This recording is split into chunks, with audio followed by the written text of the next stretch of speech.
वसुधा मांगेगी चंद्रिका से अपना हक। जी हाँ, आने वाले एपिसोड में देखने को मिलेगा जब प्रभात की जान खतरे में होगी और चंद्रिका अपनी जिद पर अड़ी रहेगी कि देव और वसुधा को कभी भी अपने घर में रहने की इजाजत नहीं देगी। अपने बाबा की हालत देखकर देव पूरी तरह टूट जाएगा और यह सब वसुधा से देखा नहीं जाएगा। वसुधा देव का हाथ पकड़कर उसे सीधा चौहान हाउस लेकर पहुंचेगी। जैसे ही चंद्रिका देव और वसुधा को अपने घर के दरवाजे पर देखेगी, वह गुस्से में वसुधा को वहीं रोक देगी और चिल्लाकर कहेगी कि तुम्हारी इतनी हिम्मत कैसे हुई हमारी मर्जी के बिना इस घर में कदम रखने की।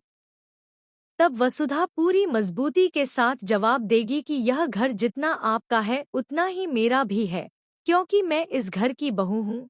मेरा भी इस घर पर पूरा हक है। चंद्रिका गुस्से में बोलेगी कि हम तुम्हें अपनी बहू नहीं मानते। मगर वसुधा साफ शब्दों में कह देगी कि आपके मानने या न मानने से सच्चाई नहीं बदल जाती। मैं देव की पत्नी हूँ और चौहान खानदान की बड़ी बहू हूँ और अब मैं चुप नहीं रहूंगी। मुझे मेरा हक चाहिए और आप मुझे मेरे हक से वंचित नहीं कर सकती। वसुधा की यह बातें सुनकर वहां मौजूद सभी लोग चौंक जाएंगे।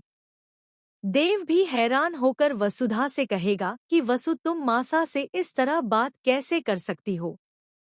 तब वसुधा गुस्से में जवाब देगी कि मैंने कुछ गलत नहीं कहा, मैं सिर्फ सच बोल रही हूँ। अब बहुत हो चुका। इस घर की शान और झूठे घमंड के पीछे कितने रिश्ते कुचले गए हैं। अब मैं ऐसा नहीं होने दूंगी।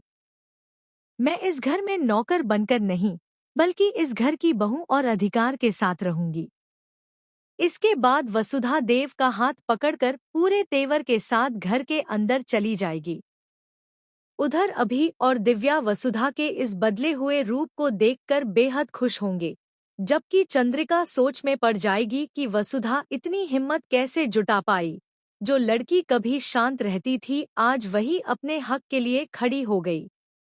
अब देखना यह होगा कि क्या वसुधा सच में अपना हक हासिल कर पाएगी या चंद्रिका एक बार फिर उसके रास्ते में दीवार बनकर खड़ी होगी। आपको क्या लगता है, वसुधा का यह कदम सही है या नहीं?